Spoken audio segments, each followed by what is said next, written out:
안녕. 오늘은 다들 한 번쯤 궁금해봤을 주제, 바로 꿈의 과학적 설명에 대해 얘기해볼게. 꿈이란 뭐고, 수면과 꿈의 관계는 어떤지, 또 꿈이 우리 뇌에서 어떻게 만들어지는지, 심리학적으로는 꿈을 어떻게 해석하는지 등등 다양한 내용을 다뤄볼 거야. 꿈이 단순한 환상일까? 아니면 우리 삶에 중요한 의미가 담긴 걸까? 이 영상을 통해 꿈에 대한 궁금증을 풀어보자. 먼저, 꿈이 뭔지부터 정의해볼게. 꿈은 우리가 잠들어 있는 동안 경험하는 다양한 영상, 소리, 감정, 그리고 다른 감각적인 경험을 말해. 꿈은 고대부터 여러 문화에서 중요하게 여겨졌고, 신화나 해석이 정말 많아. 꿈을 통해 신의 메시지를 받는다고 생각한 문화도 있고, 미래를 예측할 수 있다고 믿은 곳도 있어. 꿈은 수면의 중요한 부분인데, 특히 수면의 여러 단계 중 REM 수면 단계에서 주로 발생해. 이 단계에서 뇌가 활발하게 활동하면서 꿈을 꾸게 돼. 수면 단계는 크게 NREM 수면과 REM 수면으로 나눌 수 있어. NREM 수면은 다시 세 단계로 나뉘는데, 이때 몸이 깊은 휴식을 취하게 돼. 반면 REM 수면에서는 뇌의 활동이 깨어있을 때와 비슷하게 활발해져. 이때 우리가 주로 꿈을 꾸게 되지. REM 수면 동안 뇌는 다양한 이미지와 이야기를 만들어내는데, 이로 인해 생생하고 강렬한 꿈을 꾸게 되는 거야. 꿈이 어떻게 발생하는지 그 생리학적 메커니즘을 살펴보자. 꿈은 주로 대뇌 피질과 시상의 활동과 관련이 있어. 수면 중 신경 전달 물질인 세로토닌과 노르에피네프린의 감소로 뇌의 특정 부분이 활성화되고, 이로 인해 꿈이 발생하는 거지. 또 수면 중 뇌파 활동이 변하면서 꿈의 내용과 생생함에도 영향을 미쳐. 심리학적으로는 꿈을 다양한 관점에서 해석해. 프로이트는 꿈을 무의식적인 욕구와 갈등의 표현으로 봤어. 그래서 꿈을 통해 무의식을 탐구할 수 있다고 주장했지. 반면 융은 꿈을 집단 무의식과 개인 무의식의 상징으로 해석했어. 꿈을 통해 개인의 심리적 상태를 이해할 수 있다고 본 거지. 현대 심리학에서는 꿈을 정보 처리와 정서 처리의 과정으로 보기도 해.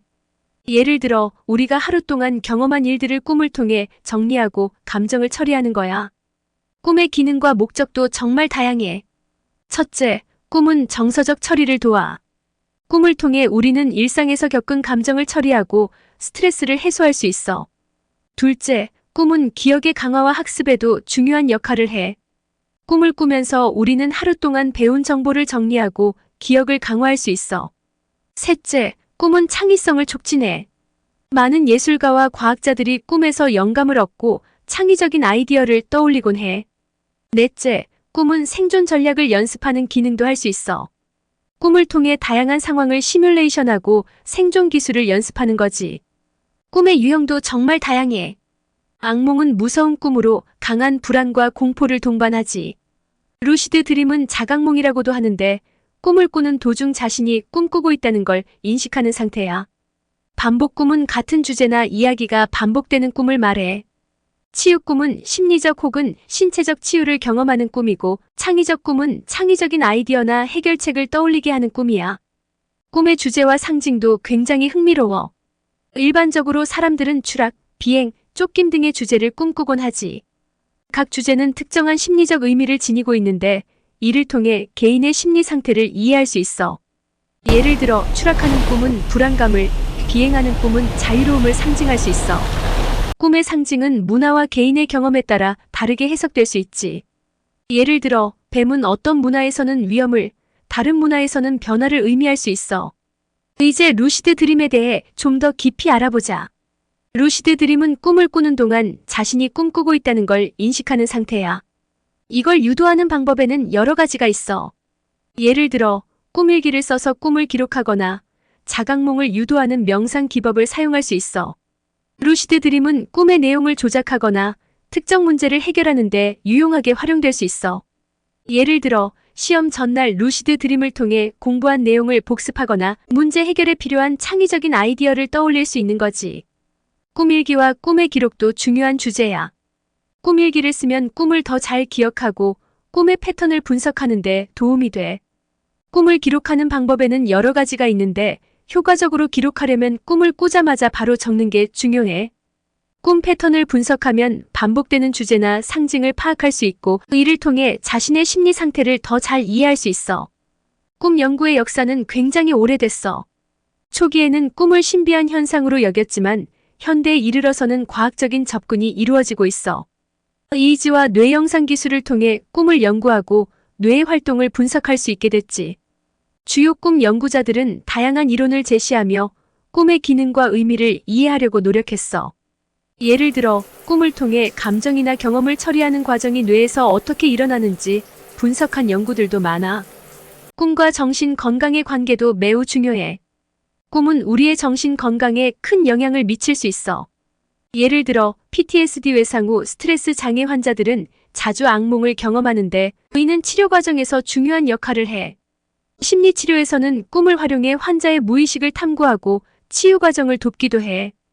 이를 통해 환자가 가지고 있는 무의식적인 문제를 인식하고 그것을 해결하는 데 도움을 줄 수 있어. 꿈의 생물학적 연구도 중요해. 동물도 꿈을 꾸는데 이들의 꿈 패턴은 인간의 꿈과 유사해. 또 유전자는 꿈의 빈도와 내용에 영향을 미칠 수 있고 뇌 손상은 꿈의 내용과 빈도의 변화를 일으킬 수 있어. 예를 들어 특정 뇌 부위에 손상을 입은 사람들이 꿈을 꾸는 방식이 달라지는 경우도 있어. 이는 꿈이 단순한 심리적 현상이 아니라 뇌의 생리적 활동과 밀접한 관련이 있음을 보여줘. 약물은 꿈에 큰 영향을 미칠 수 있어. 예를 들어 수면제는 꿈의 질과 양의 변화를 일으킬 수 있고 특정 약물은 루시드, 드림을 유도하기도 해. 약물로 인한 꿈의 변화를 연구하는 건 약물의 효과와 부작용을 이해하는 데 중요해. 예를 들어 어떤 수면제는 꿈을 더 생생하게 만들고 또 다른 약물은 꿈을 거의 꾸지 않게 만들 수도 있어. 꿈은 창의성과도 깊은 관련이 있어. 많은 예술가와 과학자들이 꿈에서 영감을 얻었어. 예를 들어 과학자 니콜라 테슬라는 꿈을 통해 새로운 발명 아이디어를 얻었고 예술가 살바도르 달리는 꿈을 통해 초현실적인 작품을 창조했지. 꿈은 창의적 아이디어의 원천이 되며 이를 실생활에 적용할 수 있는 방법을 연구하는 것도 중요해. 꿈과 기억의 관계도 굉장히 밀접해. 꿈은 기억 형성과 강화에 중요한 역할을 해. 수면 중 꿈을 꾸면서 우리는 하루 동안 배운 정보를 정리하고 기억을 재구성할 수 있어. 이를 통해 꿈은 학습과 기억 강화에 중요한 역할을 하는 거지. 예를 들어 수면 중 꿈을 꾸면 기억력이 향상되고 학습 효과가 높아진다는 연구 결과도 있어. 문화는 꿈 해석에 큰 영향을 미쳐. 다양한 문화에서 꿈을 해석하는 방법은 다르지. 어떤 문화에서는 꿈을 신의 메시지로 여겨왔고 또 어떤 문화에서는 꿈을 신의 메시지로 여겨왔고 또 다른 문화에서는 꿈을 미래를 예견하는 수단으로 봤어. 종교와 신화에서도 꿈은 중요한 역할을 해왔지. 예를 들어 고대 이집트에서는 꿈을 통해 신들의 의지를 이해하려 했고 그리스 신화에서는 신들이 꿈을 통해 인간에게 중요한 메시지를 전달한다고 믿었어. 이런 전통적인 꿈 해석 방법을 이해하는 건 각 문화의 가치관과 개인의 경험을 반영하는 데 도움이 돼. 꿈에 대한 윤리적 문제도 고려해야 해. 예를 들어 루시드 드림을 인위적으로 유도하거나 특정 기술을 통해 꿈의 내용을 조작할 수 있는 가능성이 있다면 이는 어떤 윤리적 문제를 초래할 수 있을까? 꿈이 우리의 무의식적 세계를 반영하는 중요한 부분이라면 이를 인위적으로 조작하는 것이 과연 옳은 일일까? 이러한 윤리적 문제는 연구자들 사이에서도 뜨거운 논쟁거리가 되고 있어. 또한 꿈 연구의 미래 전망에 대해서도 생각해 볼 필요가 있어. 최신 기술을 활용하면 꿈을 더 깊이 이해할 수 있는 길이 열릴 거야. 예를 들어 인공지능 AI과 뇌-컴퓨터 인터페이스 기술이 발전하면 우리가 꿈에서 경험하는 것들을 실시간으로 분석하거나 심지어는 기록할 수 있게 될지도 몰라. 이는 꿈 연구의 새로운 시대를 열 가능성이 있지. 예를 들어 꿈의 내용을 시각적으로 재현하거나 꿈을 분석해 정신 건강 상태를 예측하는 기술이 개발될 수도 있어. 마지막으로 꿈 연구의 윤리적 문제와 함께 이런 기술이 실제로 사용될 때 발생할 수 있는 윤리적 문제들도 무시할 수 없어. 꿈은 개인의 가장 깊은 사적 영역이기 때문에 이를 누군가가 엿보거나 조작할 수 있는 가능성은 큰 논란을 일으킬 수 있어. 따라서 이러한 기술의 개발과 활용에 있어서 신중한 접근이 필요해. 오늘은 꿈의 과학적 설명에 대해 깊이 있게 살펴보았어. 꿈은 단순히 잠자는 동안의 무의미한 현상이 아니라 우리의 정신적, 신체적 건강과 밀접하게 연결되어 있어. 꿈을 이해함으로써 우리는 우리의 무의식을 탐구하고 나아가 우리의 정신 상태를 더 잘 이해할 수 있게 돼. 또한 꿈을 통해 창의성을 자극하고 새로운 아이디어를 떠올리거나 문제를 해결하는 데도 도움을 받을 수 있어.